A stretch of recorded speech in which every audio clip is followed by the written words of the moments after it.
Muy buenas tardes. Muchas gracias por su asistencia, por estar con nosotros. Para estas tres clases que lo comentábamos de broma, vamos, coloquialmente, lo comentábamos Elisa y yo hace un momento, la profesora Elisa Chulia y yo, es como si hubiéramos tenido sentido de adivinación cuando programamos esto hace 7 u 8 meses, viendo justo la semana que empieza el día 15 de noviembre, ¿no? Porque ya ven ustedes, ayer manifestaciones en la calle, hoy una mesa que termina sin acuerdo y termina el plazo correspondiente, etcétera, ¿no? Así que no hay que justificar efectivamente el sentido de la oportunidad de este tema, ¿no? A mí me gusta decir, es un tema urgente, sí, un tema crucial, sí, un tema fácil, no. No es un tema fácil. Y tampoco es un tema, nos hablará, me parece, Elisa Chuliaso de ella, no es un tema, déjenme decirlo así, entre comillas, decretable. No se puede hacer por decreto. Y si se hace por decreto, mala cosa, ¿no? Porque puede venir otro decreto que rectifique todo o sustancia, todo o parte, ¿no? Entonces, un tema ciertamente crucial, un tema capital para nuestra sociedad, para nuestras sociedades, pero no es un tema fácil, ¿no? Y por eso volver sobre él una y otra vez, como hace Elisa Chulia, precisamente, es una de sus líneas de estudio, una de sus líneas de investigación.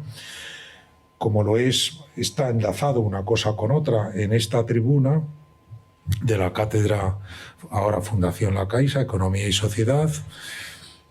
Hace 2 años, casi exactamente, según mis notas, Elisa, fue una semana, falta una semana para que sean exactamente 2 años, a finales de noviembre del año 19, habló del otro tema que está enlazado con este, les decía, que es el de la longevidad activa, ella decía, ¿no?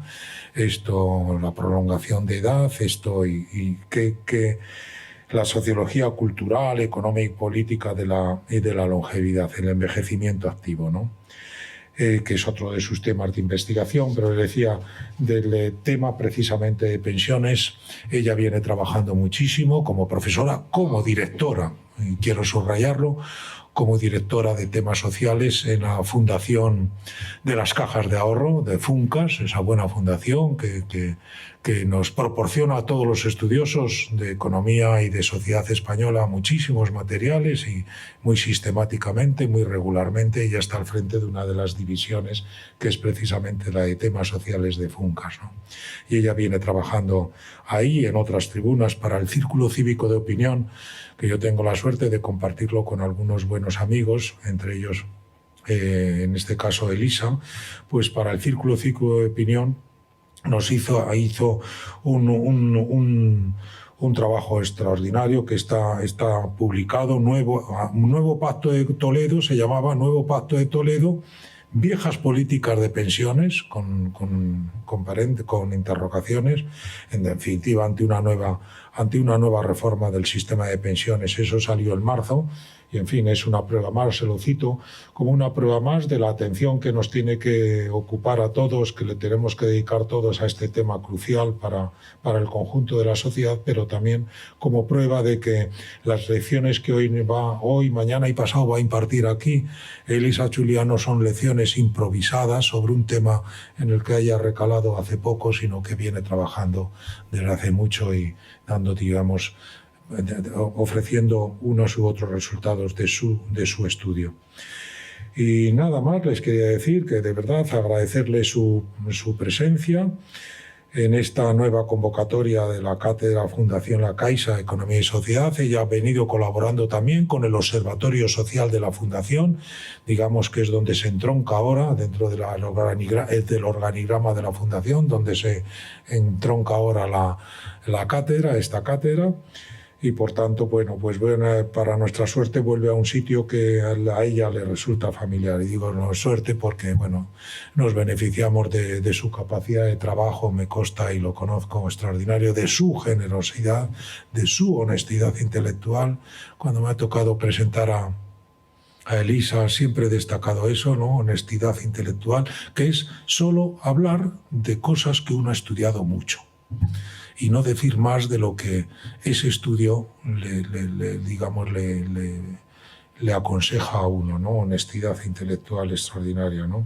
Y bueno, después la elegancia de la discreción y del saber decirlo bien y de tantas cosas que a mí me hace sentirme ser amigo de Elisa Juliá, lo considero un privilegio, ¿no? Y tenerla hoy aquí, lo mismo, ¿no? Vale. De nuevo, Elisa, muchas gracias y venga, vale, estas tres tardes que las vamos a aprovechar muy bien contigo, ¿no? Muy bien, pues muchísimas gracias, José Luis. Ya sabes que el sentimiento es mutuo, de afecto y de respeto. Y muchas gracias a todos ustedes por la asistencia a estas clases magistrales.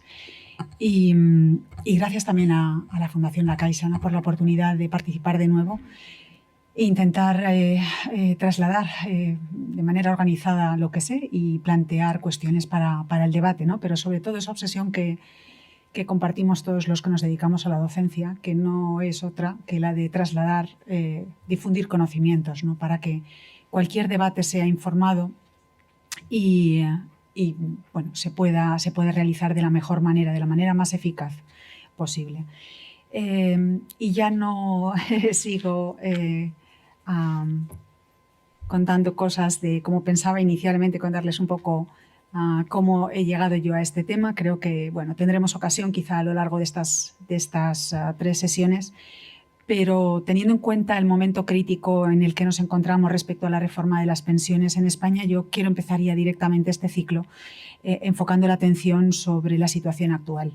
Y es esta situación la que en buena medida, como ha dicho José Luis, justifica la oportunidad de estas conferencias. Me parece que situarnos en el, como decían los clásicos, en el hic et nunc, en el aquí y ahora, es lo que nos ofrece la mejor perspectiva para después adentrarnos en esas cuestiones más estructurales que están incluidas en el programa de estas conferencias y que las iré desarrollando en parte hoy, pero sobre todo ya también mañana y pasado mañana. El aquí y el ahora, el hic et nunc, como decía, es hoy mismo, porque hoy se ha cumplido el plazo que el Gobierno se había dado, como ha señalado José Luis, para cerrar un acuerdo con los agentes sociales sobre la reforma de las pensiones, concretamente sobre el mecanismo de equidad intergeneracional. Esa reforma que la Comisión exige, la reforma de las pensiones, de la cual faltaba este elemento, esa es la reforma que la Comisión Europea exige para liberar los fondos europeos, o concretamente en este caso el segundo tramo de los fondos europeos. Ya saben que el primer tramo de 10.000 millones se solicitó hace unos días. Bueno, en estos momentos, esta mañana sabíamos que la COE, las organizaciones empresariales, COE y CEPIME, se habían descolgado del acuerdo, han rechazado la propuesta del ministro. No obstante, el ministro y las organizaciones sindicales han decidido mantener la reunión, han iniciado la reunión esta tarde y hace exactamente media hora ha publicado el ministro Escrivá un tuit según el cual el Gobierno ha acordado esta tarde con los sindicatos, UGT y comisiones obreras el nuevo mecanismo de equidad intergeneracional que será de aplicación contingente y temporal y evitará los recortes en la pensión inicial que suponía el factor de sostenibilidad vigente. Segundo punto, concreta el acuerdo firmado con los agentes sociales el pasado 1 de julio para desplegar el primer bloque de la reforma de las pensiones. Y tercer punto, se incluirá mediante enmienda al proyecto de ley que se está tramitando actualmente en el Congreso de los Diputados. Se ha llegado a un acuerdo sin las organizaciones empresariales, como ya he dicho. El sábado, por otra parte, como también ha mencionado José Luis, miles de pensionistas se manifestaron en contra de la reforma de las pensiones, demandaban lo que llaman el blindaje de las pensiones, que implica incluir la garantía del mantenimiento del poder adquisitivo en la Constitución. Reclaman además una subida de pensiones mínimas de 1.084 euros. Téngase en cuenta que eso es más que el salario mínimo interprofesional, que está en torno a los 965 euros, si no recuerdo mal. Reclaman también el restablecimiento de la edad de jubilación a los 65 años, la derogación de las reformas no solo de 2013, sino también de 2011, y que no se privaticen las pensiones. Cuando se les plantea la cuestión de que, se ha revalorizado, como contaré ahora a continuación, se han revalorizado las pensiones en los últimos años de acuerdo en el año 2019, 2020 y 2021, de acuerdo con el IPC, dicen que todo eso son parches y limosnas. Por lo tanto, tenemos a lo que se ha llamado el poder gris, ¿no? Las asociaciones, las plataformas, las organizaciones de jubilados se sienten y así lo manifiestan, indignados por esta reforma, ¿no? No les gustó el resultado de las recomendaciones, el resultado de los trabajos del Pacto de Toledo. También hablaremos sobre eso a lo largo de estas conferencias. No les gusta la reforma Escribano y tienen estas reivindicaciones que acabo de mencionarles. Bueno, esta es la situación hoy y es mucho peor que la que yo anticipé cuando José Luis García Delgado me planteó, pues hace aproximadamente algo más de un año, me planteó la propuesta de impartir este ciclo de conferencias sobre pensiones, anunciándome que podrían tener lugar a finales de 2021, como finalmente ha sido. Tengo que decir que mi expectativa entonces, aproximadamente en el verano del 2020, era la de que se iban a aprobar a lo largo de 2021 reformas de bastante calado en él no solo, pero también en las pensiones. Cabe recordar que el 21 de julio de 2020 el Consejo Europeo Extraordinario había aprobado los fondos europeos y días antes de que se efectuara esa aprobación ya se conocía que el acceso a esos fondos estaría condicionado al cumplimiento de determinadas exigencias de reformas estructurales orientadas al crecimiento de la economía y el empleo y al saneamiento de las cuentas públicas, a lo que habitualmente se denomina consolidación fiscal. Y entre esas exigencias figuraba la de reformar el sistema de pensiones para mejorar su sostenibilidad financiera, es decir, su capacidad de cubrir los gastos sin aumentar el déficit público y la deuda nacionales. Bueno, ¿por qué puso la Comisión Europea esta reforma, entre otras, como condición para acceder a los fondos europeos? Pues porque la situación financiera presente y las perspectivas financieras futuras del sistema de pensiones le intranquilizan, y no le intranquilizan desde hace poco, sino le intranquilizan desde hace bastantes años.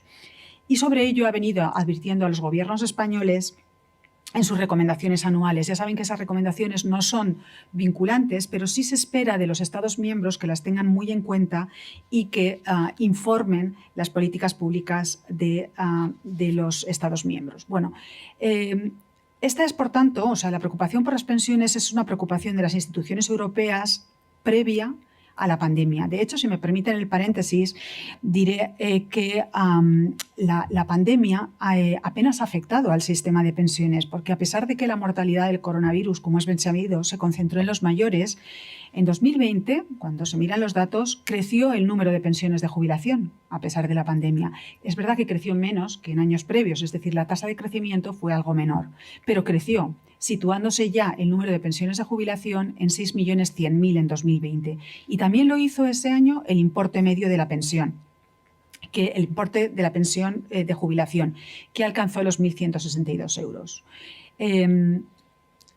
De hecho, el déficit contributivo de la Seguridad Social no habría sido muy diferente de años previos si la Seguridad Social no hubiera recibido 36.000 millones de euros de los impuestos generales, que en buena medida se utilizaron para desplegar un abanico de políticas para amortiguar el impacto de la pandemia en el mercado de trabajo, concretamente entre trabajadores y empresarios, y empresas más bien.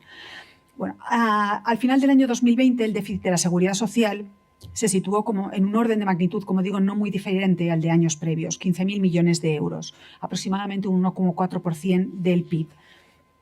Habría aumentado, como digo, mucho más si no fuera porque ese año las transferencias del Estado alcanzaron los 36.000 millones de euros. Y esas evitaron que el déficit se disparara con estas medidas a las que he hecho referencia, mediante las cuales se intentó paliar o amortiguar el impacto de la pandemia en el mercado de trabajo. Bien, la cifra de déficit de 2020 no se desviaba mucho de la de años anteriores, que giraba también en torno, justo los años anteriores, en torno al 1,3 y al 1,5% del PIB. Es decir, eran cifras de déficit contributivo que rondaban entre los 17.000 y los 20.000 millones de euros. Y es que desde 2011 los ingresos contributivos del sistema de la Seguridad Social no han bastado para satisfacer los gastos contributivos y el sistema ha registrado un déficit. Ese año, el 2011, el déficit contributivo fue de 1.000 millones de euros aproximadamente. fíjense que ya he dicho que en algunos años ha alcanzado cerca de los 20.000 millones de euros.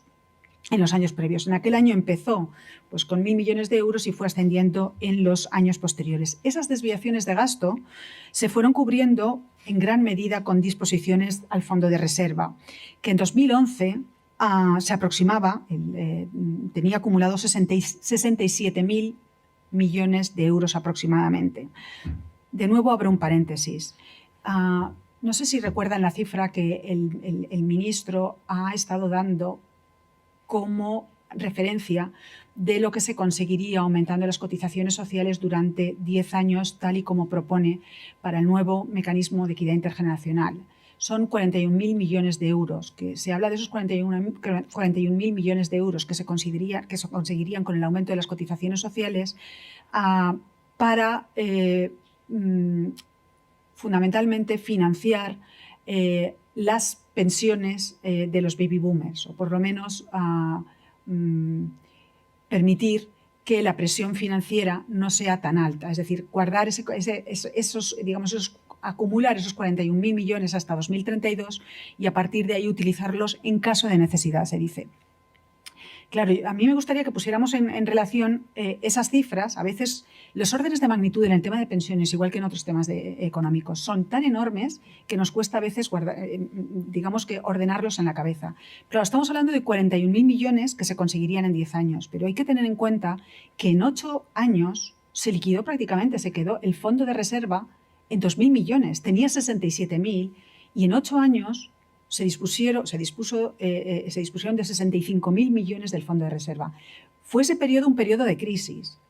Las disposiciones al fondo de reserva o de disposiciones del fondo de reserva no fueron caprichosas, fueron simplemente para pagar pensiones. En 8 años, como digo, pues 65.000 millones se utilizaron para eso, como consecuencia de una crisis muy profunda, pero ante la que no estamos protegidos en el futuro. Es decir, está muy bien ahorrar para las pensiones de los baby boomers, pero ello no nos puede hacer olvidar las fases del ciclo económico y que en algún momento la contingencia no será la presión demográfica que ejerceremos los baby boomers, si la contingencia, que es una palabra que gusta especialmente al gobierno o al ministro, la contingencia será una crisis económica que nos obligará a lo mejor a pagar pensiones con menos ingresos contributivos como consecuencia de la caída del empleo. Ya sabemos lo sensible que es nuestro mercado de trabajo a las crisis económicas. Es decir, simplemente para que tengan en cuenta el orden de magnitud de las cifras que se manejan para las pensiones, ¿no? O en el ámbito de las pensiones. Bien, bueno, tengo que decir que en 2018 y en 2019 todavía se efectuaron disposiciones del fondo de reserva, concretamente unos 3.000 millones cada año, y ya desde entonces se han dejado en unos 2.000 millones. El fondo tiene unos 2.000 millones de euros que de momento no se dispone de ellos porque se vaciaría y eso supondría seguramente pues daría lugar a noticias que intranquilizarían más todavía seguramente a la sociedad y por eso yo creo que se evita. Bueno, hay que decir que esta situación financieramente delicada, de la que lógicamente la Comisión Europea es muy consciente y que le inquieta, se asienta además sobre una considerable incertidumbre legal. La última reforma de las pensiones, que por cierto a la Comisión y a algunas instituciones europeas le había agradado bastante, que sigue formalmente en vigor actualmente, a día de hoy, no se aplica. Esa ley incluía, si lo recuerdan, dos mecanismos, el índice de revalorización de las pensiones, normalmente conocido como el IRP, y el factor de sostenibilidad, ¿no? El índice de revalorización de las pensiones, que desligaba las pensiones del IPC, entró en vigor en el 1 de enero de 2014 y el factor de sostenibilidad inicialmente se previó para 2019. No entró en definir un poco el factor de sostenibilidad y el IRP, lo contaré más adelante, si quieren, pero lo importante cuando hablaba de esa incertidumbre legal en la que estamos actualmente es lo siguiente. La introducción del factor de sostenibilidad ya fue retrasada en virtud de la Ley de Presupuestos Generales del Estado para el año 2018 que se aprobó en las primeras semanas del primer gobierno Sánchez. Esa ley ya aprobó el retraso de la entrada o de la aplicación del factor de sostenibilidad de 2019 a 2023 como máximo. Y por otra parte, el IRP que desligaba, como decía antes, la revalorización de las pensiones del IPC y la ligaba con la situación financiera del sistema de la seguridad social, no se aplica ya desde 2019 tampoco. Hay que decir, en honor a la verdad, que había decaído antes de que Sánchez llegara al gobierno, porque en la primavera de 2018 el gobierno de Rajoy acordó con el Partido Nacionalista Vasco su no aplicación para 2019, llegando al acuerdo entre ambos partidos de revalorizar las pensiones un 1,6%, prácticamente ajustándolas al IPC, aunque todavía no se conocía entonces, ¿no?, esa cifra. Bueno, es decir, el gobierno que estableció ese índice de revalorización de las pensiones consintió ya en su suspensión. Es verdad que ese acuerdo se materializó, pero no bajo el gobierno de Rajoy, sino de Sánchez. Porque, como saben, en junio cayó el gobierno de Rajoy y el gobierno Sánchez, el primer gobierno Sánchez, lo que hizo fue aprobar por Real Decreto a principios de 2019 esa revalorización de las pensiones de 1,6%, en general, salvo las pensiones mínimas, las no contributivas y las pensiones del extinguido SOVI, del seguro obligatorio de vejez e invalidez, que se revalorizaron en un 3%. Luego el IRP, a pesar de estar en vigor, el índice de revalorización de las pensiones ya no se aplicó. En 2019, a partir de 2019, ya no se aplicó. Y como digo, el factor de sostenibilidad, su aplicación o su introducción ya se retrasó en 2018 hasta 2023. Bien. Esa situación era una situación de incertidumbre legal y en esa situación seguimos hasta el momento, hasta que no se apruebe el proyecto de ley que se encuentra ahora en tramitación parlamentaria.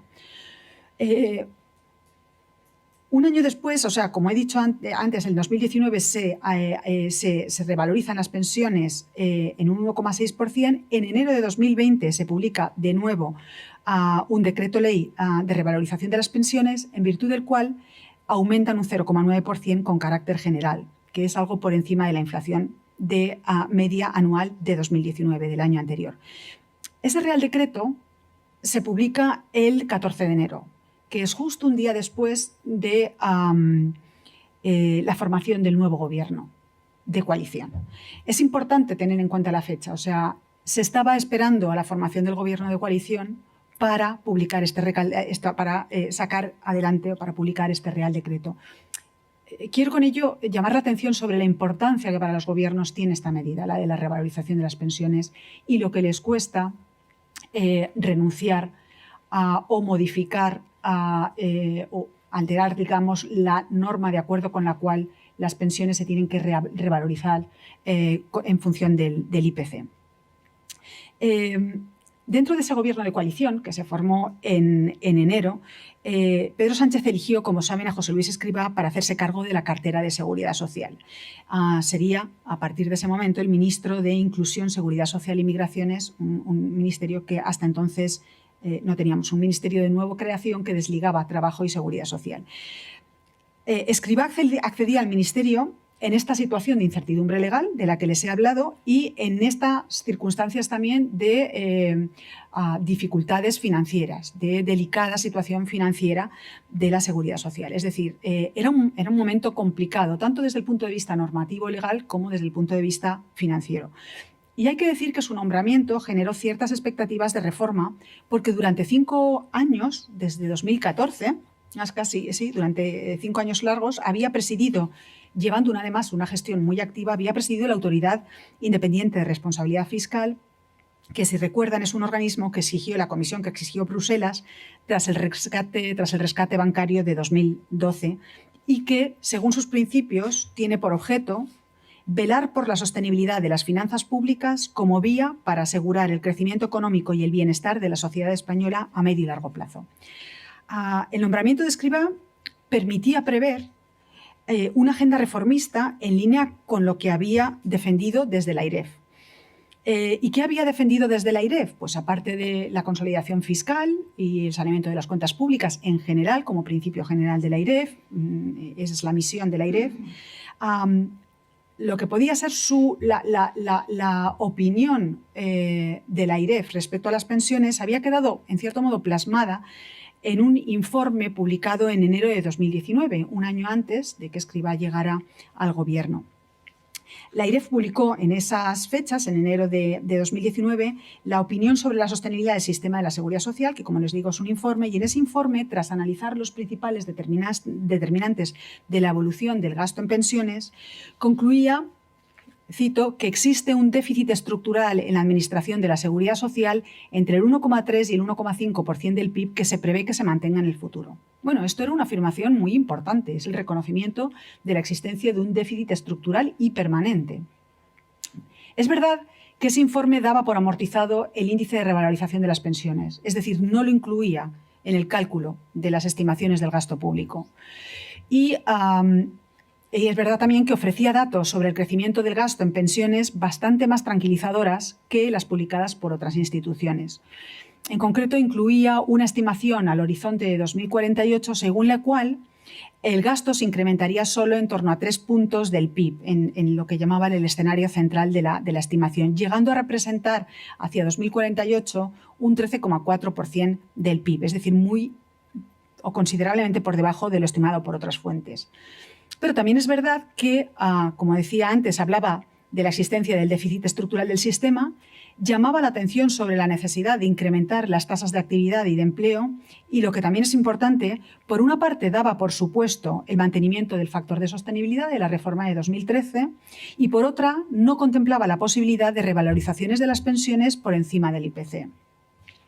Y también hay que tener en cuenta que exponía muy claramente, manifestaba los supuestos demográficos en los que se basaba, que eran discutibles en el caso de la inmigración, a mi juicio, y bastante optimistas en el caso de la fecundidad, pero que estaban expuestos de manera transparente, de manera que se podían someter a crítica. Bien, además, ese informe hacía una sugerencia de buena práctica, así se llamaba, sugerencia de buena práctica. Concretamente, reforzar las obligaciones de información de la Administración de la Seguridad Social sobre la situación financiera del sistema y sobre el impacto de las reformas. Básicamente, lo que ese informe aconsejaba, y es muy importante, y lo veremos también, sobre todo el miércoles, en mi intervención del miércoles, era que el Estado absorbiera el déficit contributivo existente del sistema de la Seguridad Social para no generar incertidumbre en la población, es decir, que el Estado, mediante la imposición general, mediante los impuestos generales, cubriera el déficit contributivo para que no se hablara constantemente del déficit contributivo de la Seguridad Social y no se intranquilizara a la población, y que se aprobaran medidas que profundizaran en dos aspectos de la reforma de 2011, de la reforma aprobada durante el último gobierno de José Luis Rodríguez Zapatero. Concretamente, el aumento de la edad efectiva de jubilación, modificando algunos requisitos de acceso a la pensión anticipada y ordinaria, y también revisando las prestaciones por incapacidad para aprovechar mejor la capacidad laboral, y el aumento del periodo de cómputo de la pensión más allá de 25 años, es decir, el aumento del número de años que se tienen en cuenta en la base reguladora de la pensión para calcular lo que le corresponde a cada pensionista. Hablaba muy claramente de la necesidad de profundizar en las reformas paramétricas de 2011 y contaba con el mantenimiento del factor de sostenibilidad. Ese informe se puede acceder a él fácilmente y estos son los términos en los que se planteaba. Por tanto, aunque el informe no defendía una reforma estructural del sistema, ni mucho menos, como la que postulan muchos expertos, habría algunas perspectivas de reforma que, a juicio de esa comunidad de expertos, iban en la buena dirección. Parecía razonable suponer, como he dicho, que esa era la agenda mínima con la que el ministro entraba al gobierno. Bien, es verdad que el acuerdo de coalición entre el PSOE y Podemos incluía la derogación del factor de sostenibilidad y del índice de revalorización de las pensiones. No obstante, bueno, también era posible que ese acuerdo de coalición que había permitido la formación de gobierno luego pues, se modulara de alguna manera. Bueno, yo pensaba en el verano de 2020, cuando José Luis habló conmigo por primera vez sobre este tema de las clases magistrales, pensaba que realmente se iban a sacar adelante reformas importantes en el año 2021, porque además esa agenda reformista, lo que yo entendía que era la agenda reformista del ministro, no era, o mejor dicho, las recomendaciones que en noviembre de 2020 aprobó el Pacto de Toledo, no eran incompatibles con esa reforma, estrictamente no eran incompatibles con esa reforma, o esa agenda reformista del ministro Escrivá. Sin embargo, a la altura de noviembre de 2021, pues prácticamente ya está acabando este año, lo que tenemos se queda bastante por detrás de esa agenda, de esas expectativas y de esa agenda reformista. Básicamente lo que tenemos es un proyecto de ley que se llama el Proyecto de Ley de Garantía del Poder Adquisitivo de las Pensiones y de otras medidas de refuerzo de la sostenibilidad financiera y social del sistema público de pensiones, que es resultado de un acuerdo con los agentes sociales, concretamente el acuerdo de 1 de julio, y que actualmente se encuentra en trámite parlamentario. Como acabo de leer, hace un momento he leído, según el tuit publicado esta tarde por el ministro Escrivá, se ha llegado a un acuerdo para introducir vía enmienda en ese proyecto de ley a un nuevo mecanismo llamado de equidad intergeneracional que sustituya al factor de sostenibilidad. Hay que tener en cuenta además que en una disposición, en una de las disposiciones finales de ese proyecto de ley que está ahora en tramitación parlamentaria, ya se incluye que entraría en vigor en 2027. Es decir, se vuelve a retrasar. Primero fue 2019, luego 2023, ahora 2027. Bueno, además de este mecanismo, queda por resolver la cuestión de la denominada adecuación del periodo de cómputo de la pensión de jubilación. Así lo quiere ver formulado el ministro. En estos días hay un barullo, como saben, considerable a propósito de este tema, porque de acuerdo con lo que se ha sabido, con lo que se ha publicado en el documento de acuerdos operativos del Gobierno de España, documento firmado por el Gobierno de España y la Comisión, acerca de las reformas que hay que sacar adelante para acceder a los fondos, se ampliaría el periodo de cálculo de la base reguladora de las pensiones. Aquí hay un problema importante porque, bueno, de acuerdo con lo que hemos podido leer, esa ampliación se va a hacer. El ministro insiste en que al fin y al cabo se trata de beneficiar a aquellos que tienen carreras de cotización con lagunas o con empleos atípicos, facilitándoles que elijan, amplíen la base, amplíen el periodo de cálculo, pero elijan los mejores años. Yo diría, por lo que se sabe, que Bruselas en lo que está pensando es en ampliar ese periodo de cómputo de la pensión simplemente para hacer más contributiva la pensión, para ajustar mejor las contribuciones de toda la carrera laboral a la pensión. Y lo que tenemos por otra parte es que, independientemente de cuál sea la intención del ministro, cuál sean los objetivos de la comisión o lo que piensa la comisión respecto a esta medida, hay una parte del gobierno que no la acepta y tampoco la aceptan los sindicatos. Con lo cual no sabemos lo que va a pasar tampoco esta medida. Yo he leído esta tarde precisamente unas declaraciones de Unai Sordo, creo que del pasado fin de semana, según las cuales el Pacto de Toledo no respalda esa ampliación del periodo de cálculo de la base reguladora de la pensión, cosa que yo no veo clara, porque el Pacto de Toledo sí que habla de reforzar la contributividad y reforzar la contributividad del sistema. Al fin y al cabo es ampliar ese periodo ese periodo de cálculo o incluir los años de toda la carrera laboral en el cálculo de la pensión. Según Unai Sordo, esto no estaría en discusión y, bueno, de momento esta medida no se sabe muy bien cuál será su final. Es verdad que no urge en este momento, porque lo que urgía a día de hoy era el mecanismo de equidad intergeneracional, sobre el que existe también, pues, no solo entre las organizaciones empresariales, sino también en la comunidad de expertos, bastante descontento. Bueno, al margen de que tenemos estas carencias todavía a día de hoy respecto a la reforma de las pensiones, el proyecto, por otra parte, pues está en fase de tramitación parlamentaria y es de suponer que será aprobado, pero también hasta que no lo veamos publicado en el BOE, pues no tenemos la certidumbre. Pero aparte de eso, de esas carencias de las que ya les he hablado, yo tampoco tengo indicios de que el Ministerio esté intentando cumplir con la buena práctica a la que hacía referencia en esa opinión de la AIREF publicada en 2019, la buena práctica de informar periódicamente, tanto individualmente como socialmente, es decir, tanto a cada uno de los cotizantes, incluso a los pensionistas, como al conjunto de la sociedad, sobre la situación, el funcionamiento del sistema de pensiones, la situación en la que se encuentra, el rendimiento, etc.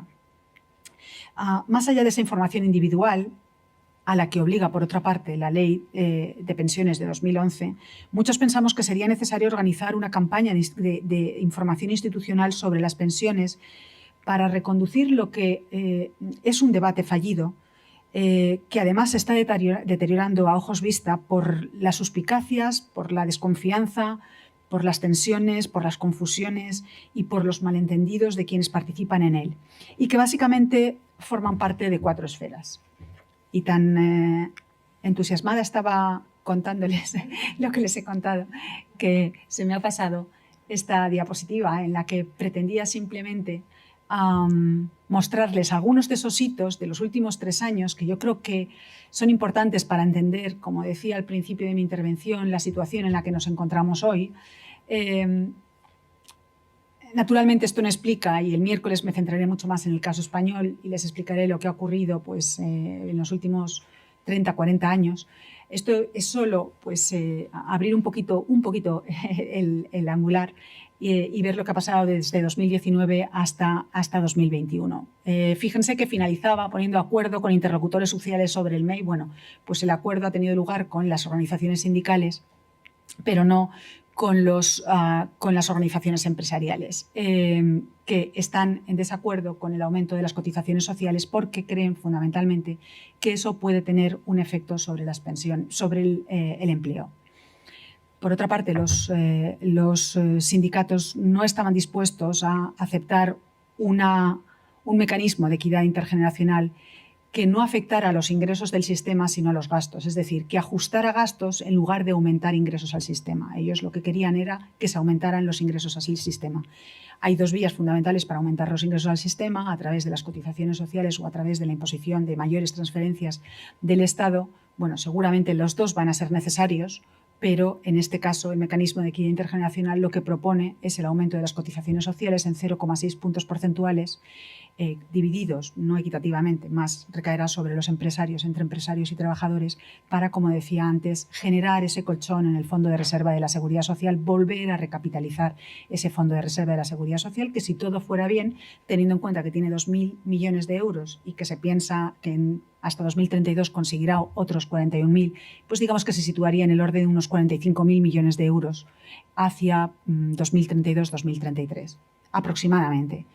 Y solo tengan en cuenta que eso es bastante menos de lo que tenía el sistema en 2011, que eran 67.000 millones de euros y que se agotó. Bien, decía que a mi juicio, en este momento tenemos un debate en España, un debate fallido sobre las pensiones y que además se está deteriorando. O sea, yo no creo que... para mí este debate, la verdad es que no es una novedad. Este debate fallido casi podríamos decir que en cierto modo es estructural, pero lo que me preocupa sobre todo es que a mi juicio está empeorando la calidad todavía de este debate. Y decía que quienes participan en él básicamente forman parte de 4 esferas. Por una parte está la esfera de los decisores políticos, que en este momento está mal avenida, con conflicto dentro del gobierno, como saben, entre los representantes de uno y otro partido, entre el gobierno y los interlocutores sociales, sobre todo entre el gobierno y las organizaciones empresariales, entre los interlocutores sociales, entre las organizaciones empresariales y las organizaciones sindicales y entre los partidos políticos. Porque entre los partidos políticos también existe un conflicto importante que el Pacto de Toledo de alguna manera acalla, pero, por decirlo de alguna manera muy simple, malamente.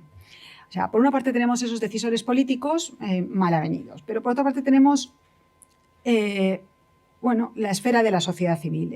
Lo cierto es que ese comportamiento de las élites decisoras genera en la esfera de la sociedad civil confusión, desconfianza y también el desinterés de amplios segmentos de la población. En cierto modo, la sensación de que no pueden hacer más que resignarse.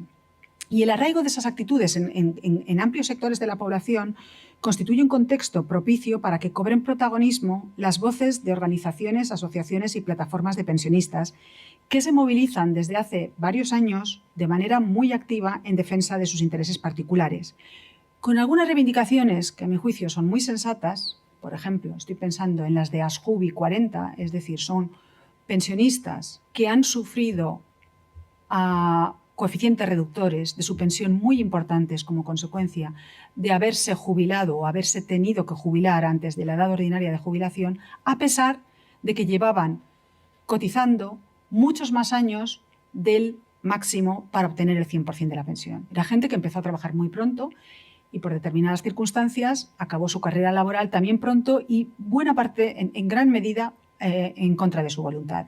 Como consecuencia de esa jubilación anticipada, han sufrido un recorte de la pensión basado en los coeficientes reductores que se aplican por el anticipo de la jubilación sobre la edad ordinaria de jubilación.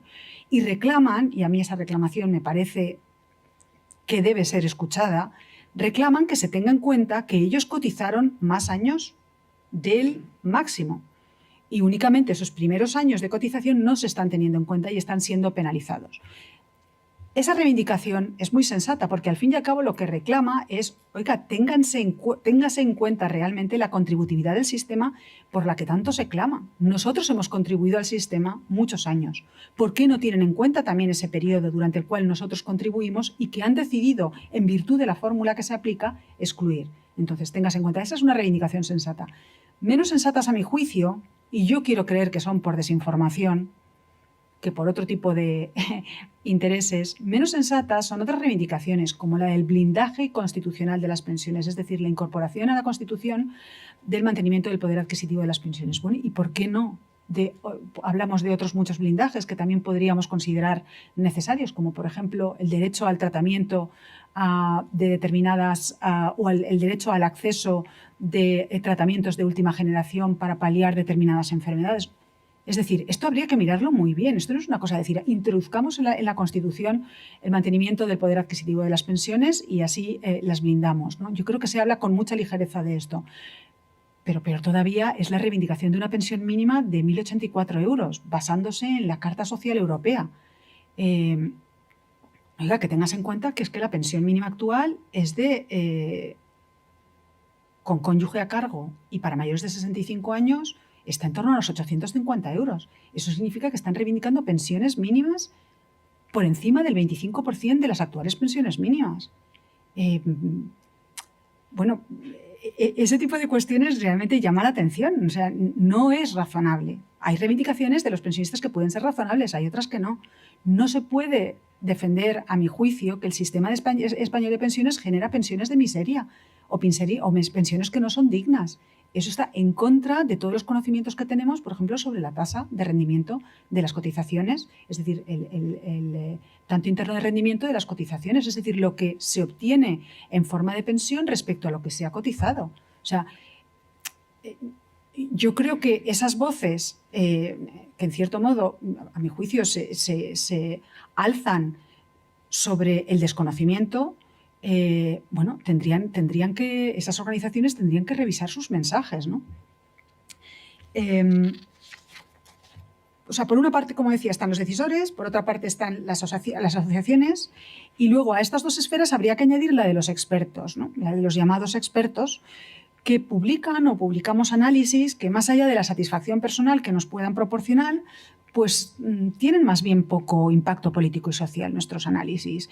Eso en el menos malo de los casos, porque en el peor nuestros informes atribuyen con cierta frecuencia a inconfesables intereses de favorecer determinadas pues, posiciones financieras, ¿no? Y luego están también los medios de comunicación y las redes sociales, que trasladan, por llamarlo de alguna manera muy plana, este guirigay, ¿no? Y lo hacen los medios de comunicación con una lógica primordial que conocemos bien, que es conseguir más audiencia que sus competidores, lo que lleva consigo centrar la atención sobre los conflictos políticos o las movilizaciones sociales, no en los espacios de confluencia, ni en la necesidad de llegar a acuerdos, ni en la búsqueda de aquello que cabría tomar como digamos, el ámbito o los consensos reales, efectivos, sobre los cuales cabría edificar o construir un acuerdo. No, los medios de comunicación sabemos, y esto no es una crítica, es simplemente reconocer cómo funcionan los medios de comunicación, cuál es la lógica de la cobertura periodística, ¿no?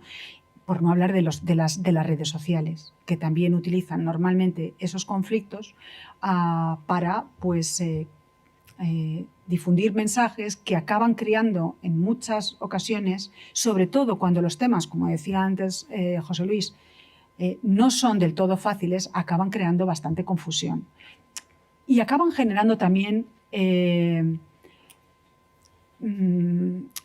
afirmaciones muy desconectadas de la realidad, como son aquellas a las que me he referido de algunas plataformas de pensionistas.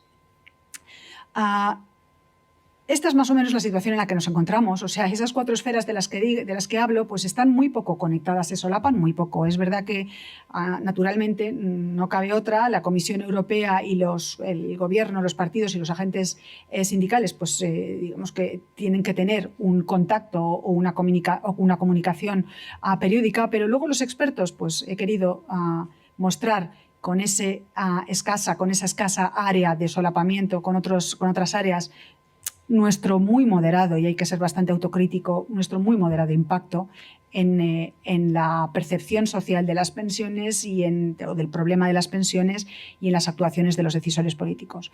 Y luego, pues las asociaciones y plataformas de pensionistas que si acaso se cruzan con los decisores políticos, porque una parte de esos decisores políticos no solo no ven mal ese tipo de movilizaciones, sino que las alientan. Y eso hay que tenerlo también en cuenta y hay que reconocerlo.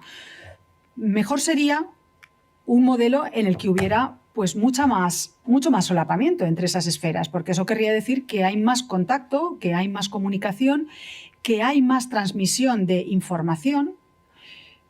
Yo les digo de verdad que yo quiero pensar que muchas de esas reivindicaciones que se hacen están basadas en el desconocimiento de los hallazgos de investigaciones muy variadas, no solo de un único origen, muy variadas, y que confluyen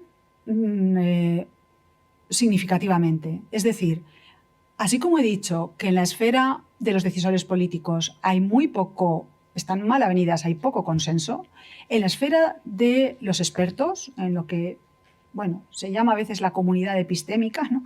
En la esfera de los expertos hay un consenso extraordinario. Naturalmente hay expertos que ponen en cuestión, por ejemplo, que la sostenibilidad financiera de los sistemas de pensiones tenga que alcanzarse solo o fundamentalmente a través del ajuste de los gastos del sistema y que subrayan más la necesidad de allegar recursos o ingresos al sistema. Eso es cierto, pero en general yo diría, después de bastantes años o de muchos años de estudio de este tema, que los expertos coinciden en la necesidad de reformas que ajusten o que moderen el crecimiento del gasto público utilizando fundamentalmente mecanismos automáticos, es decir, que no tengan que ser sometidos continuamente a negociación política. Ese es un consenso muy extendido. Luego hay otro consenso del que hablaré seguramente mañana cuando exponga el funcionamiento del sistema sueco de pensiones, que es el consenso sobre la conveniencia de introducir un sistema de cuentas nocionales o, en cualquier caso, un sistema que ajuste mucho mejor las pensiones a las cotizaciones o a las contribuciones realizadas al sistema. Y yo también defiendo esa opinión, siempre que queramos mantener nuestro sistema de la seguridad social como un sistema contributivo. Otra cosa es que queramos cambiar el sistema, que queramos hacer una reforma estructural y fundar o refundar el sistema de la seguridad social. Pero mientras queramos tener un sistema de reparto contributivo, es decir, basado en los salarios o concretamente en las bases de cotización y basado en la carrera laboral, parece sensato, y así nos dicen las encuestas que les parece también a los ciudadanos, que las prestaciones a lo largo de todo el periodo de jubilación tengan una relación estrecha con las cotizaciones que se han efectuado a lo largo de toda la vida laboral.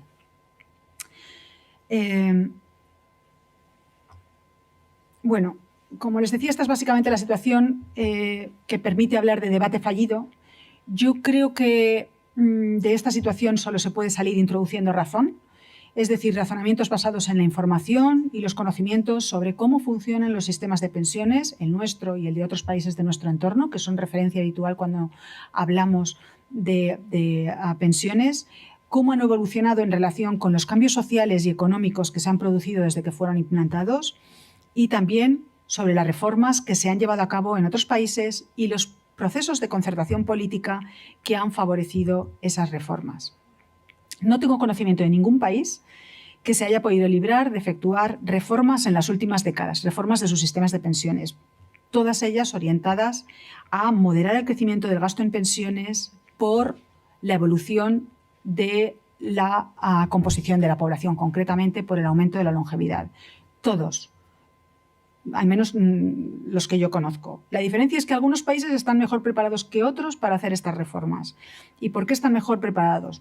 Desde luego por el diseño de sus sistemas de pensiones. No es lo mismo que el sistema de pensiones esté diseñado de una manera o de otra, y sobre eso hablaremos en particular mañana.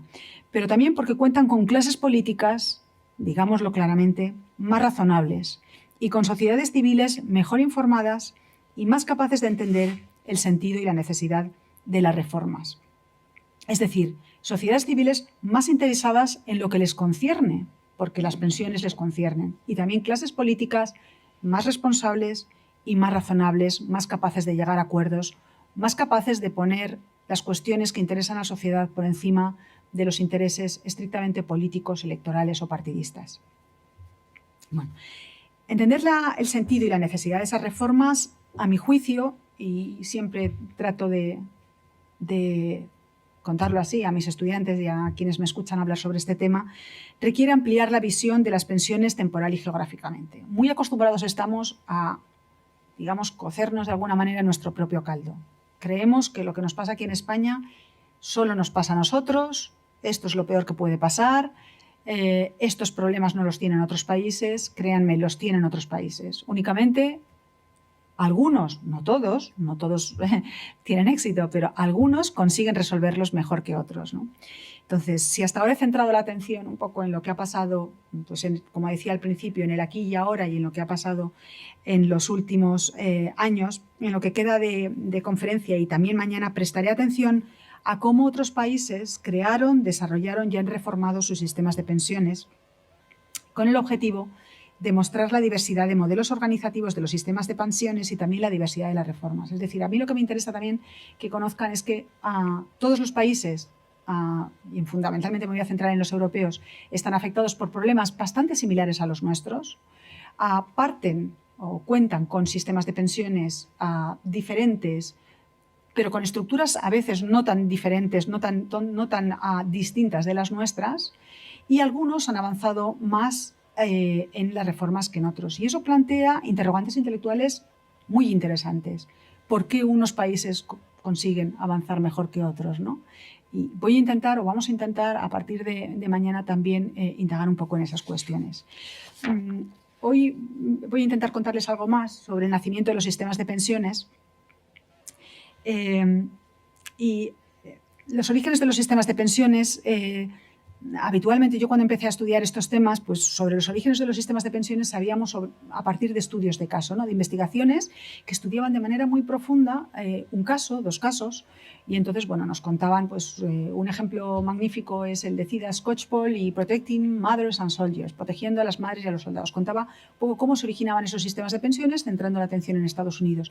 En esos análisis a veces incluían referencias a otros países, pero estaban centrados en un país o como mucho en un par de países. Bien, esto ha cambiado afortunadamente para los que nos dedicamos al estudio de estos temas, porque desde hace unos años se han construido bases de datos amplias con datos sobre todos los países y nos permiten obtener una idea o una aproximación de, por ejemplo, de qué sistemas de pensiones originales se establecieron en los distintos países del mundo, en todos ellos, en todos los que, o de los que se ha conseguido reunir información, ¿no? Bueno, estas aproximaciones cuantitativas nos han permitido apreciar con claridad. Sobre esto, si queda tiempo, hablaré al final. Este es un gráfico que recoge la evolución de los programas de seguridad social en el mundo. En casi 200 países están recogidos aquí. Entonces, estas aproximaciones cuantitativas, que son bastante novedosas, fíjense que la publicación es de 2015, han permitido apreciar con claridad algunas cuestiones que no conocíamos tan bien. Y es que el siglo XX, y en particular su segunda mitad, trajo consigo la expansión de los programas de seguridad social en todo el mundo. El nacimiento y el desarrollo de estos programas ha sido definido como el cambio más dramático en el sector público en el siglo XX, ¿no? Porque el nacimiento de estos programas acabó alterando la naturaleza y las funciones de los estados completamente, ¿no? Y esto es algo que ha ocurrido en el siglo XX, de lo que a veces tampoco somos muy conscientes. Las pensiones públicas que más rápidamente se desarrollaron son las que protegían a los trabajadores contra accidentes laborales. Esas fueron las primeras. Los sistemas de pensiones de vejez vinieron normalmente algo después, o llegaron normalmente algo después, pero desde los años 70 del pasado siglo ya son los más frecuentes. Es decir, hay países que no tienen sistemas, por ejemplo, de protección a la familia o sistemas de desempleo, es bastante común, pero prácticamente ya todos los países tienen sistemas de protección a la vejez a través de pensiones. Las pensiones no son las pensiones de jubilación, no son una especificidad europea, a pesar de que el estado del bienestar europeo destaca entre todos los estados del bienestar del mundo. Prácticamente todos los países han logrado establecer pensiones de jubilación. También otros programas de pensiones, pero en particular pensiones de jubilación. Y como se ve también aquí, los sistemas de protección del desempleo o al desempleo son los menos frecuentes en el mundo, seguidos también por los sistemas de protección de la familia. Si miramos ahora con más detalle por regiones, observamos grandes diferencias. En Europa, los programas de prestaciones sociales se empezaron a extender antes y todos ellos, como verán, avanzan bastante a la par a lo largo del siglo XX. En América, en Asia y en África, su implantación y su extensión fue algo más tardía, empezó más tarde y también ha sido más desigual. Están mucho más extendidos los programas de accidentes laborales y vejez que los de desempleo. Y en todos los países los sistemas de protección a la vejez, como he dicho, han acabado siendo los más extendidos. En rojo encontrarán el país y el año de introducción del sistema de pensiones en cada una de esas regiones. Europa es, como se ve aquí, la región pionera de la implantación de las pensiones para proteger a los trabajadores de más edad, permitiéndoles salir definitivamente del mercado de trabajo y jubilarse, ¿no? Antes del despliegue de las pensiones públicas, de las pensiones de jubilación, en algunos países existían pensiones privadas voluntarias y vinculadas normalmente a sectores o gremios, eran instrumentos de protección mutualista, pero solo protegían a pequeños segmentos de la población y también existían seguros públicos de vejez para empleados públicos y en particular para soldados, ¿no? Pero básicamente eran las familias quienes prestaban la protección a los mayores y cuando éstas faltaban o no alcanzaban a cubrir las necesidades de los mayores, pues muchos recurrían a la caridad privada a través de iglesias o de asociaciones filantrópicas o también a la caridad pública normalmente del nivel municipal o local. Bueno, dentro de Europa, Alemania fue el primer país que implantó un sistema de seguridad social y lo hizo bajo el gobierno, como seguramente sabrán, de Otto von Bismarck, que era el canciller del Kaiser Guillermo II. Bismarck tenía conocimiento de las pensiones voluntarias subsidiadas por el Estado que había creado en Francia Napoleón III después de la Revolución de 1848 y él albergaba la convicción de que la lealtad de muchos franceses que le había notado que había crecido en los últimos tiempos estaba relacionada con esas pensiones. Y él decidió, tenía claro, que la introducción de un sistema de pensiones o de sistemas de pensiones, no solo de vejez, sino para cubrir también otras contingencias u otros riesgos, favorecería redundaría en beneficio de la legitimidad del sistema. Al fin y al cabo, un sistema no democrático, un sistema autocrático. En 1883 y en 1884 se aprobó en Alemania la legislación sobre enfermedad y sobre accidentes laborales y ya en 1889 la legislación social correspondiente a invalidez y vejez. Inicialmente era para trabajadores de cuello azul, para obreros de bajos ingresos además, y luego ya se extendió a trabajadores de cuello blanco. Las pensiones se financiaban con cotizaciones de trabajadores, de empresarios y con subsidios del Estado. O sea, era un sistema contributivo y era un sistema de reparto por el cual empezaban a pagarse pensiones, concretamente empezaron a pagarse pensiones en 1891 con las contribuciones o con las cotizaciones que ya estaban haciendo los trabajadores. Entonces, era un sistema que se pudo poner muy rápidamente en marcha porque, en virtud o de acuerdo con la lógica de los modelos de reparto, el dinero que entraba en las arcas de esa seguridad social se utilizaba inmediatamente para pagar las pensiones. Eso es lo definitivo de un sistema de reparto. El sistema de reparto hay que distinguirlo y a lo largo de estos días lo haré y lo verán que es muy fácil. Hay que distinguirlo del sistema de capitalización, por el cual se capitalizan las contribuciones, las aportaciones, las cotizaciones y luego ya se pagan las pensiones con esas cotizaciones capitalizadas, ¿no? Pero para eso, entonces, para que funcione un sistema de capitalización hay que acumular capital antes de pagar. Bien. Decía que las pensiones empezaron a pagarse en 1891 y inicialmente el sistema ya cubría a casi 12 millones de trabajadores de una población total de 49 millones. O sea, el sistema empezó realmente muy rápidamente y muy, por decirlo de alguna manera, muy en serio. Y en 1911, como he comentado antes, se añadió un sistema separado para los trabajadores de cuello blanco. Bueno, nadie discute que la aprobación de las leyes sociales de Bismarck respondió a una estrategia de neutralización política de la clase obrera y de búsqueda de paz social. Solo habían pasado unos años desde la aprobación de un paquete de normas antisocialistas a finales de los años 70, que habían implicado la disolución de asociaciones o de partidos incluso socialistas, la prohibición de publicaciones, también se produjeron detenciones masivas de líderes obreros.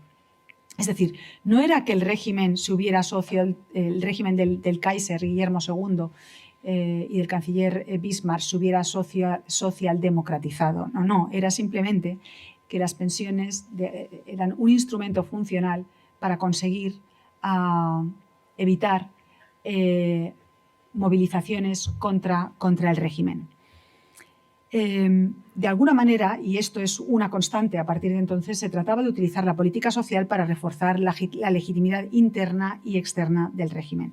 Merece la pena, por cierto, llamar la atención sobre un hecho que a menudo ha pasado desapercibido, y es que la edad de jubilación en 1889 en Alemania quedó inicialmente establecida en 70 años y no fue hasta 1916, durante la Primera Guerra Mundial, y 18 años después de la muerte de Bismarck, cuando el Parlamento alemán, el Reichstag, aprobó el adelanto de la edad de jubilación de 70 a 65 años.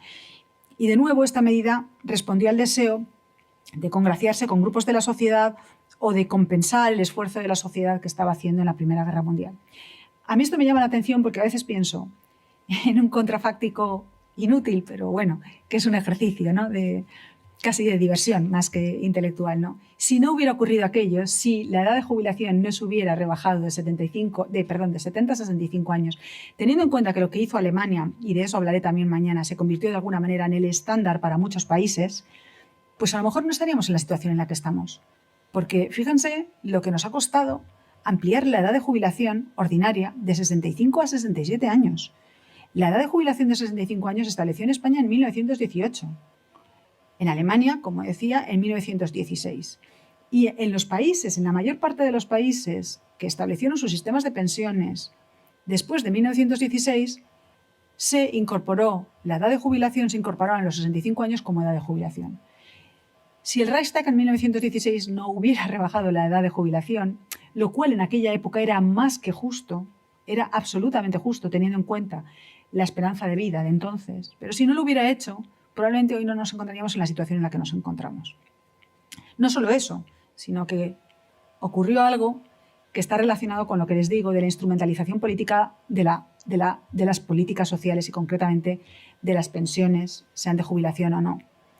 Y es que en muchos países europeos, en los años de bonanza económica y de prosperidad, sobre todo en los años 60, antes de las crisis del petróleo, rebajaron la edad de jubilación. Es decir, si ya introdujeron o incorporaron los 65 años a sus sistemas de pensiones, que ya era una edad relativamente que iba quedándose, a medida que aumentaba la esperanza de vida, iba quedándose corta, en momentos en los que, en momentos, podríamos decir, expansivos del ciclo económico, lo que hicieron, teniendo en cuenta que había suficientes ingresos, fue rebajar la edad de jubilación.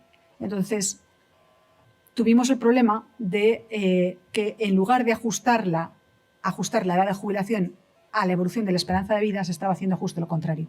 Eso hay que decirlo, y hay que decirlo, desde luego, reconociendo a la labor de los gobiernos españoles. Eso no lo hicieron nunca en España. Es decir, no sucumbieron a la tentación de rebajar la edad de jubilación, ni siquiera cuando las arcas de la seguridad social estaban llenas. Y, bueno, hay que reconocerlo.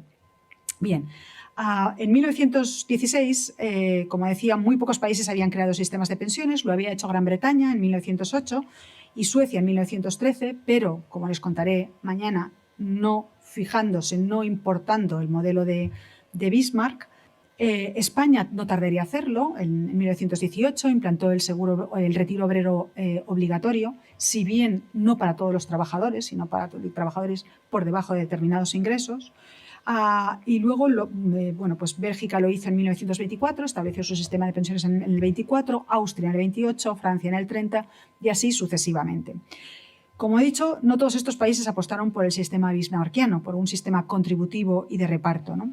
Por ejemplo, los países nórdicos, los países nórdicos por una parte y también Gran Bretaña y Holanda, implantaron primero sistemas de pensiones que concedían prestaciones basadas en pruebas de medios, es decir, accedían a esas pensiones quienes demostraban tener pocos ingresos, que después esas pensiones, en cierto modo con un componente asistencial muy fuerte, se fueron universalizando en forma de pensiones nacionales, ¿no? De hecho, en Reino Unido se le llamaba la National Pension.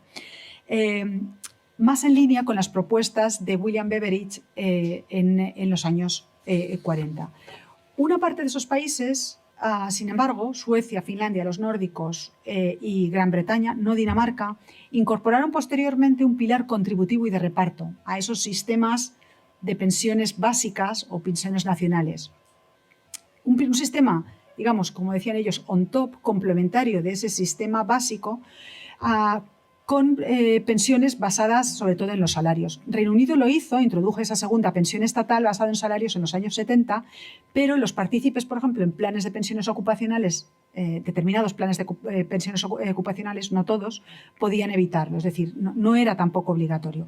Holanda y Dinamarca, sin embargo, en lugar de optar por bismarckizar sus sistemas, optaron por desarrollar sistemas privados ocupacionales a través de acuerdos colectivos que llevó casi a la universalización de las pensiones ocupacionales privadas en estos países.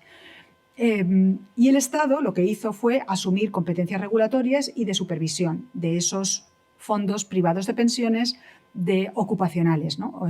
Digamos, organizados por las empresas.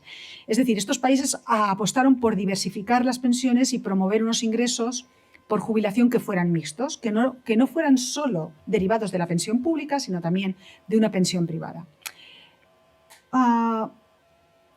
Bueno, por tanto, los sistemas que establecieron inicialmente pensiones universales, como Gran Bretaña, como los países nórdicos, como Holanda, acabaron promoviendo también en mayor medida pensiones ocupacionales privadas, ¿no? Pero como veremos también mañana, desde luego en el mundo el sistema que más se implantó fue el bismarckiano, no en Europa necesariamente, pero sí en el mundo. En Europa occidental, y con esto acabo ya por hoy, fueron los regímenes no democráticos los que más claramente se inclinaron por los sistemas de pensiones basados en el principio del seguro social y los salarios. No fueron los sindicatos a quienes les deben las pensiones públicas, lo cual no quiere decir que no tengan mérito en lo que ha sido la evolución el desarrollo de los sistemas de pensiones. Pero los sistemas bismarckianos no fueron implantados en respuesta a movilizaciones sindicales o a presiones sindicales. En realidad, fueron establecidos como medidas para contener esas movilizaciones. En cierto modo, sí que hay una especie de influencia indirecta. Pero hay que tener muy en cuenta que muchos de esos sistemas que hoy se están reformando, sistemas de reparto contributivos, fueron creados en su diseño actual, básico, estructural, por regímenes no democráticos. Y ese fue, el sistema bismarckiano fue precisamente el sistema por el que se decidió el gobierno de Franco cuando emprendió la reordenación de la protección social en los años 60 ante las deficiencias de cobertura de los seguros sociales, concretamente el seguro de vejez e invalidez de 1947 y el seguro obligatorio de enfermedad y ante el fracaso también del mutualismo laboral. Fue en los años 60 cuando se decide reorganizar el sistema de protección social o los programas de protección social en España y se mira al sistema originalmente implantado por Alemania. Y hay que decir que se hace igualmente en Portugal y en Grecia. Y se hace con unos objetivos, a mi juicio, muy parecidos a los de aquellos países que a finales del siglo, Alemania concretamente a finales del siglo XIX y en algunos países a principios del siglo XX, implantaron sus sistemas de pensiones con la voluntad de generar más legitimidad para el régimen concretamente, ¿no? Y yo creo que este es un buen punto. No he mirado el reloj, José Luis, no sé si vamos. Estamos en hora, ¿verdad? Sí, bueno, pues este es el momento en el que puedo dejar a lo mejor mi discurso para seguir mañana a partir de este punto. Muchas gracias por su atención. Sí.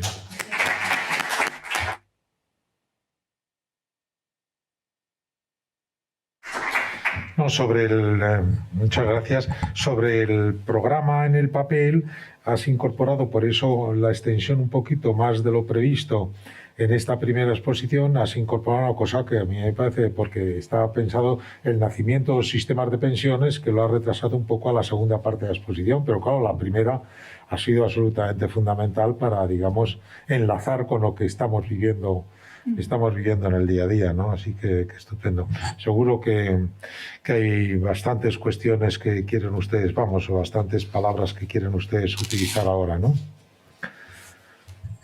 Sí, por favor. Primero, Javier Ariztegui. Mi pregunta es muy básica. Tengo cierta confusión a partir de lo que usted ha dicho. He empezado a hablar de déficit contributivo, no contributivo, un cierto lío. Entre ingresos y gastos de la seguridad social en el año 2020, ¿cuántos miles de millones de agujero hay? Denominémoslo como queramos. Porque parece que decía 17.000, luego la sumó 35.000 que metía el Estado. Es decir, ahí hay un... Entonces, quitémosle apellidos. Entre ingresos y gastos, ¿cuánto? Pues a lo mejor siento la confusión. Hay que decir que esto es un lío bastante importante, porque también los datos del Ministerio de Hacienda y los datos del Ministerio de Seguridad Social no siempre coinciden. Y no siempre coinciden no porque haya ninguna voluntad de engaño. Yo simplemente creo que algunas partidas se añaden, otras se descuentan y demás. El déficit del sistema de la Seguridad Social en 2020, tal y como se ha publicado oficialmente, son 15.000 millones de euros. Ahora bien, hay que tener en cuenta que en el 2020 la Seguridad Social ha recibido, si no recuerdo mal, 36.000 millones de transferencias del Estado, mucho más de lo que acostumbraba a recibir. Si no hubiera recibido esas 36.000 millones de euros, el déficit se habría disparado como consecuencia no solo del déficit contributivo que existe en el pago de las pensiones, sino de todas esas medidas de las que he hablado, a través de las cuales pues, se intentó ayudar a amortiguar el impacto de la crisis, ¿no? A través de los ERTEs y a través también del programa de ayudas para los autónomos. De tal manera que lo que podríamos decir es que en 2020 el déficit de la Seguridad Social oficial se ha mantenido en las mismas cifras, en el entorno de 15.000, 20.000. Pero es cierto que... Para citar fuera la pandemia, en el 19, si sumamos el déficit contributivo, ¿sí? las transferencias del Estado, ¿cuánto? En el 19 el déficit contributivo rondó los 16.000 millones de euros. De nuevo, era casi... ¿Y cuánto había transferido el Estado? Pues no se lo puedo decir en este momento lo que había transferido el Estado. Nada.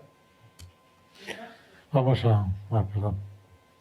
Utiliza el micrófono porque hay dos palabras solicitadas de Santiago Martínez Argüelles y Juan Ignacio Palacio. Lo que sí que sé es que el ministro Escrivá llega con la preocupación, claro, el déficit contributivo una y otra vez aparecía en los medios de comunicación. Y entonces, basándose además en lo que ya estaba anunciado de alguna manera o esbozado en esa opinión de la AIREF en 2019, el ministro Escrivá llega al gobierno con la idea, hay que cubrir ese déficit contributivo mediante impuestos generales para que no se siga hablando del déficit contributivo. Su intención, y así lo ha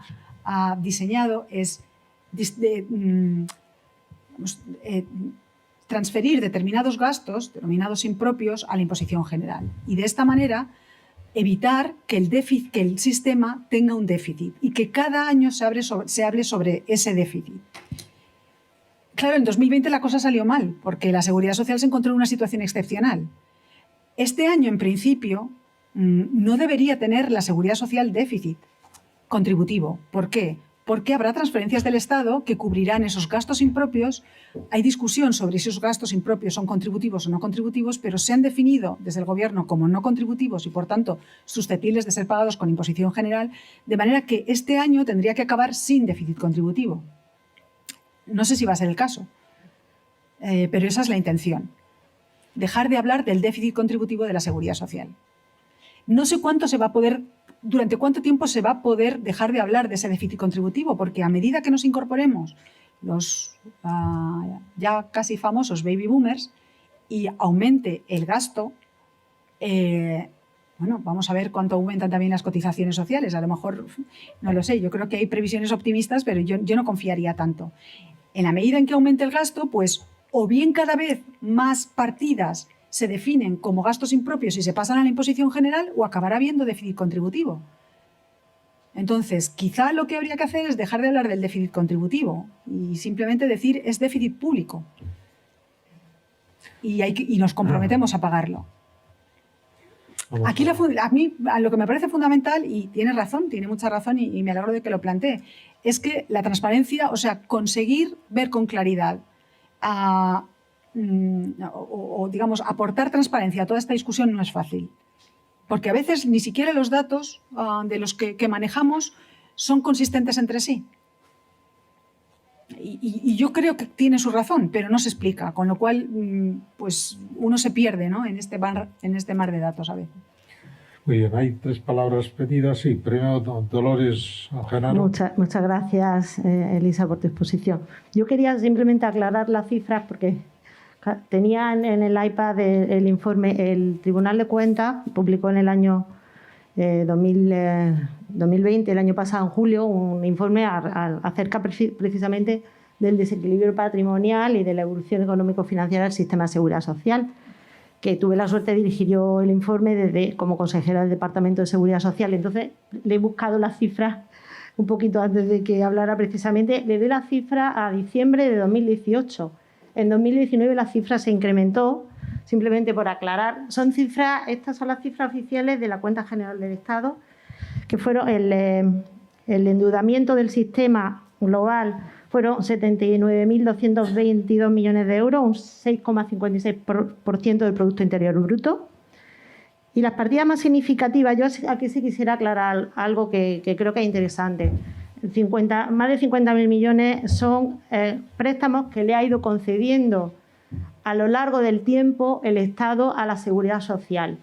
Y especialmente relevantes me parecen los de los años 2017 y 2018, que teniendo en cuenta que ya el Fondo de la Seguridad Social se había, digamos, acabado por los últimos años de crisis, como bien ha expuesto Elisa, el Estado, en lugar de hacer las correspondientes transferencias, que es lo que ha hecho este último año, a lo que se refería también, le venía efectuando préstamos al sistema de seguridad social para hacer frente a esa situación de desequilibrio, con lo cual se acentuaba aún más, que es lo que más se destacaba en el informe, bueno, una de las cuestiones que se destacaba en el informe, el desequilibrio patrimonial de la seguridad social con ese sistema de préstamos empeoraba. Es decir, hay préstamos desde los años 90 pendientes de devolución de la seguridad social al Estado, pero el Estado ha ido endeudando cada vez más al sistema. Y en el sistema efectivamente hay una serie de gastos. La seguridad social no solo paga pensiones, también tenemos otro tipo de prestaciones, ¿no? Pero hay algunas que efectivamente, yo creo que ahí esa labor que también se ponía el acento en el Pacto de Toledo, de ir diferenciando aquello que es contributivo, no contributivo, lo que son gastos impropios o gastos propios del sistema, va a ayudar, digamos, en clarificar efectivamente las fuentes de financiación, que es donde se tiene que poner también el objetivo, ¿no? La fuente de financiación del sistema, y que la seguridad social no tiene que cargar con todo aquello que no está previsto, porque al final toda esta inseguridad que tenemos todos, yo creo, no estoy en edad de jubilación, pero también tengo esa incertidumbre más bien que tenemos viene derivado de esa falta, digamos, también de decisión por parte de los decisores políticos, a veces de decisiones que seguramente, que nosotros hemos realizado una serie de recomendaciones,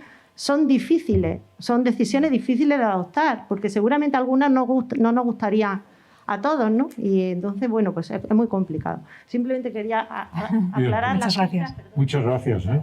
Muchas gracias. Santiago Martínez Arroyos. Muy brevemente, muchas gracias, profesora Chulia, por la intervención. Y dos preguntas que voy a procurar que sean concisas. La primera, ¿a Europa le preocupa el sistema de pensiones español? ¿Solo le preocupa el sistema de pensiones español? ¿Hay más o hay alguna razón diferencial de la inquietud? Y la segunda pregunta, bueno, hablamos de salarios medios y pensiones medias y bueno, la relación pues puede ser más o menos razonable y podríamos hacer alguna digresión sobre ella, pero hay una de la que se habla mucho menos y que a mí me preocupa también, por aquello del equilibrio intergeneracional. Que es la pensión media de entrada hoy y el salario medio de entrada hoy. Porque creo que la legitimación social del sistema de pensiones en las nuevas generaciones va a tener algo que ver con esto también. Y si le estamos tratando de trasladar a los que vienen detrás, yo soy de la cola del baby boomer, pero no soy de la cola, estoy. Es decir, a los que vienen detrás tienen que sentirse también legitimados y que nosotros estamos, que hay una relación razonable. Lo que ellos perciben y lo que percibimos nosotros o percibiremos nosotros. Tanto me preocupan esas observaciones, no tengo información sobre ellas. Después incidir en el último comentario sobre lo que ha comentado la profesora general, que es que a mí me preocupa que cuando hablamos de seguridad social tengo la impresión de que metemos dentro de las dos palabras demasiadas cosas al mismo tiempo. Y que eso contribuye a que sea un debate confuso y poco transparente. En el sistema de pensiones contributivos asociamos habitualmente eso con la vejez y el seguro de vejez y el aseguramiento de la vejez, pero el seguro social es mucho más que todo eso y en sus cuentas pivotan muchas más cosas. Como nos queda muy poquito tiempo, vamos a formular la otra. Vamos a darle la palabra al profesor Juan Ignacio Palacio para su intervención breve, para que después dejarle a Elisa. Una, yo creo que ha sido muy condescendiente con la sociedad civil, parte de nuestro punto de vista, porque yo creo que el problema que hay, y no sé lo que opinan al respecto, es que no hay grupo con mayor capacidad de presión política que el conjunto de jubilados. Entonces, yo creo que el propio ministro Escrivá, uno mío y con el que alguna vez he hablado, al estar en el político ha tenido un poco que hablar, porque claro, muy breve, es muy difícil. No sé si... por eso yo sí pienso que lo último que se reformaría serían las pensiones, porque políticamente es muy costoso. Y segundo, la otra cuestión que tiene que ver con todo es, claro, como no está claro, efectivamente, lo acabo de decir, qué se entiende por déficit contributivo, lo que yo me plantearía, claro, posiblemente es imposible de calcular, pero si se supiese bien, efectivamente, qué ingresos y gastos son los que deben considerarse como tales, se podría hacer alguna proyección de cuál sería el incremento necesario, simplemente como cuál sería el incremento necesario, el ministro propone el 0,6, para igualar en una proyección hipotética de gastos, cuál sería lo que se necesitaría ingresar como contribuciones para ajustarse a ese gasto. Supongo que no hay nada de eso, porque es imposible, creo. Gracias. Muy bien, te queda una última palabra muy breve, Laureana Lázaro, y le dejamos a Elisa cerrar el acto. Siempre nos comprometemos a no pasarnos de las 8:30, bueno, 5 minutos más hoy. El tema lo merece, ¿no? Es una buena contribución por parte de la sociedad civil nuestra, vamos, por nuestra parte de tratar de informarnos mejor, ¿no? Perdón. Me acuerdo de cuando en los años 80 el periodo para el cálculo de la pensión, ahora estamos en 25 años, entonces eran de 5 años. Y bueno, 2. Tanto han cambiado las cosas. De 2 a 8 se pasó. De 2 a 2. Y luego subió a 8 y luego a 10. Sí, sí. 8 a 15. 2, 8, Y luego 15. diré por qué. Te lo digo luego. Vale, A ver, sí, sí. ¿Por dónde has empezado? La patronal no firma el acuerdo. La patronal, los sindicatos y el gobierno han estado firmando muchos acuerdos. Y se ha roto al hablar de la reforma laboral, la reforma de las pensiones. Porque son dos temas peliagudos o porque hay una oposición que ha dicho, mira, hoy aquí vamos a ver de qué con quién y de qué hablamos. Y tengo oído, no tengo entendido, tengo oído que si las pensiones se limitaran estrictamente al pago de lo que sería la pensión contributiva, es decir, si se eliminara viudedad, pago por hijos y otras adherencias, la seguridad social, esas adherencias vendrían a equivaler en torno a los 20.000 millones de pesetas. No habría tanto. De euros. ¿Eso es correcto? Vale, Elisa, Bueno, lo que a puedas. ver, Vamos, lo que... vale. Empiezo a ver si soy capaz de... muy Vale, por brevemente favor, también. vamos a dejar a Elisa. Pues, Sí, que quedarán temas que podemos retomar mañana, con Sí. un poco más de margen. Venga. A ver, ¿a Europa le preocupa el sistema de pensiones español solo? No, le preocupan otros sistemas de pensiones. Le preocupa mucho el sistema de pensiones, por ejemplo, italiano, que tiene un gasto público sobre el PIB mayor que el español. Es verdad que hicieron una reforma muy importante de las pensiones. No hablaré mañana de Italia, hablaré de Suecia, pero hicieron una reforma muy parecida, la introducción de un sistema nocional de cuentas nacionales, un sistema de cuentas nacionales, pero lo han aplicado de tal manera que no han conseguido moderar el crecimiento del gasto. Entonces, Italia le preocupa mucho, le ha preocupado mucho Grecia, le ha preocupado mucho Portugal. Hablaré también, cuando hable mañana de Portugal, de lo que ha supuesto el rescate, o lo que ha supuesto para el sistema de pensiones o para las pensiones el rescate, o lo que supuso, que es un riesgo que está ahí para otros países, nos sirva a lo mejor de referencia de lo que puede pasar cuando las cosas vienen mal dadas. Le preocupa, como digo, otros países, pero le preocupa especialmente el sistema español de pensiones porque, hasta donde yo sé, por algunas conversaciones con funcionarios de la Comisión, la resistencia de los gobiernos españoles a reformar las pensiones les llama muy poderosamente la atención, y sobre todo los vaivenes, ¿no?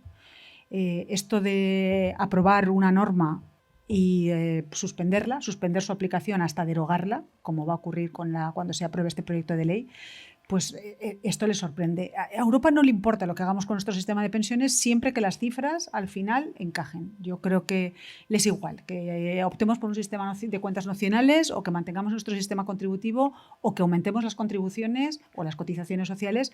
Lo que quiere es que, pues que los datos, que haya un equilibrio y que no aumente el déficit público. Es verdad que se han suspendido las reglas fiscales y seguramente pues las nuevas serán algo quizá un poquito más laxas, pero no obstante habrá reglas fiscales que habrá que cumplir, y si hay que cumplirlas, pues nos exigirán que las cumplamos, lógicamente, ¿no? Y luego también hay que tener en cuenta que no es solo la Comisión Europea, sino son también algunos Estados miembros que ven que ellos tienen un porcentaje de gasto público en pensiones más bajo que el nuestro, no solo porque han organizado sus sistemas de pensiones de otra manera, sino porque sus poblaciones sus pensionistas tienen prestaciones con tasas de sustitución bastante más bajas que las nuestras. Entonces, esto también les inquieta un poco. Pero sobre eso, como digo, hablaremos mañana. A mí también me preocupa mucho la diferencia muy considerable entre las nuevas altas en pensiones hoy día y los salarios de ingreso o de entrada al mercado de trabajo. Y sobre esto no se habla, y los jóvenes no se movilizan, y que me parece a veces me parece bastante increíble. Es verdad que los jubilados, los mayores, tienen un tiempo del que no disponen los jóvenes, y quizá también los jóvenes piensan más en valores, digamos, a lo mejor proyectos un poco a largo plazo, y la pensión no les preocupa en este momento, ¿no? Pero desde luego que deberían estar atentos a a este desequilibrio tan importante, ¿no?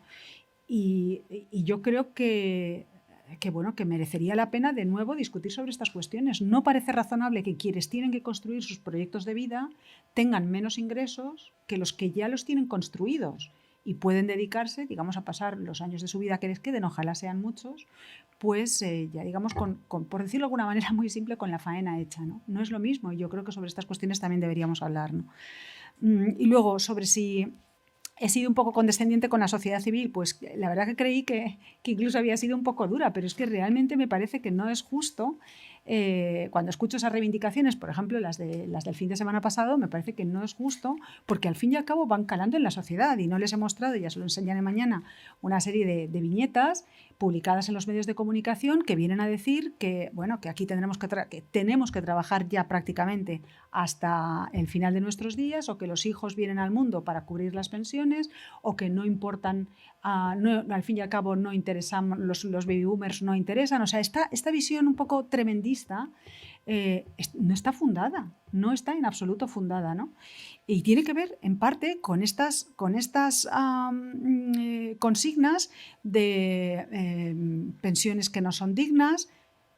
Vamos a ver, tengamos en cuenta esas pensiones, lo que dan de sí esas pensiones en relación con lo que se cotizó, ¿no?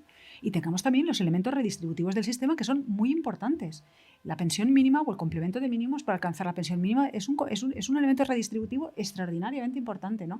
del que tampoco se habla. Y luego, a ver, mi problema con las cuestiones relacionadas con digamos, la visión de la sociedad civil, o de esa parte de la sociedad civil organizada, mi preocupación es que nadie les discute. O sea, ¿dónde están los representantes del Pacto de Toledo diciendo, miren ustedes, vamos a entendernos, no tienen razón, pero vamos a enseñarles simplemente aquí negro sobre blanco que no tienen razón? Respetamos mucho sus inquietudes, sus preocupaciones, lo que han hecho, lo que han contribuido a este país, pero no tienen razón en esto que están diciendo. ¿Dónde están los representantes del Pacto de Toledo? ¿Dónde están los representantes del gobierno? ¿Cómo pueden dejar que se extiendan esas opiniones y no decir el extraordinario rendimiento de nuestro sistema de pensiones? Históricamente y hasta el día de hoy no ha dejado ni un solo mes de pagar pensiones ajustadas exactamente a lo acordado de acuerdo con la fórmula de cálculo de las pensiones. Entonces, ¿que eso no se ponga en valor? Francamente, no lo entiendo. No lo puedo entender. Y por último, es verdad que si las pensiones de viudedad y orfandad se separaran y se financiaran mediante la imposición general, pues sí, efectivamente estaríamos hablando de unos, a lo mejor, de cerca de 20.000 millones de euros. Pero es que las pensiones de orfandad y de viudedad, hasta ahora de supervivencia, orfandad y viudedad, hasta ahora tienen la definición de contributivas, es decir, que se pagan con cotizaciones sociales. Podemos decidirlo de otra manera y convendría que lo hiciéramos, porque otros países ya lo han hecho. Otros países lo que hacen ahora es pagan una pensión muy breve de viudedad para ajustarse, es decir, para hacer la transición desde la convivencia a, la viudedad o la orfandad. Y una vez, la orfandad sí que se protege más hasta que se alcanza una edad, ¿no?, por parte de los hijos, ¿no? Pero la viudedad es una prestación que ha variado muchísimo en los últimos años en la mayor parte de los países, y aquí seguimos manteniendo esas pensiones de viudedad vitalicias, que en algunos casos eran más que justificadas, pero no en todos. Entonces, eso habría que revisarlo también, ¿no? Pero hay un temor enorme, y está relacionado con una de sus intervenciones, a tocar este tema, ¿no?, el tema de las pensiones. Y yo creo que habría que tener valor, que habría que tener arrojo. Y seguramente, pues en algún momento, quizá hasta autoinmolarse, ¿no? Es decir, miren ustedes, esto es muy serio, esto es nuestra responsabilidad. Y tenemos que intentar reformar el sistema, no solo para cumplir con las obligaciones que tenemos como Estado miembro de la Unión Europea, sino también por responsabilidad social y por responsabilidad hacia las generaciones próximas. Es necesario, no puede estar ocurriendo lo que hablábamos, ¿no?, que acaben las pensiones medias y desde luego las pensiones de entrada, que son en este momento las más altas del sistema, que acaben siendo muy superiores a los salarios que están cobrando nuestros hijos. No tiene mucho sentido social eso, ¿no? Y bueno, estas cuestiones merece la pena planteárselas y merece la pena discutirlas también por quienes están tomando decisiones políticas y quienes están en los medios de comunicación. Nosotros no llegamos a los medios de comunicación, o llegamos en muy escasa medida. Son ellos los que tendrían que abordar esta cuestión. Muy bien, pues muchas gracias y continuamos mañana, ¿eh?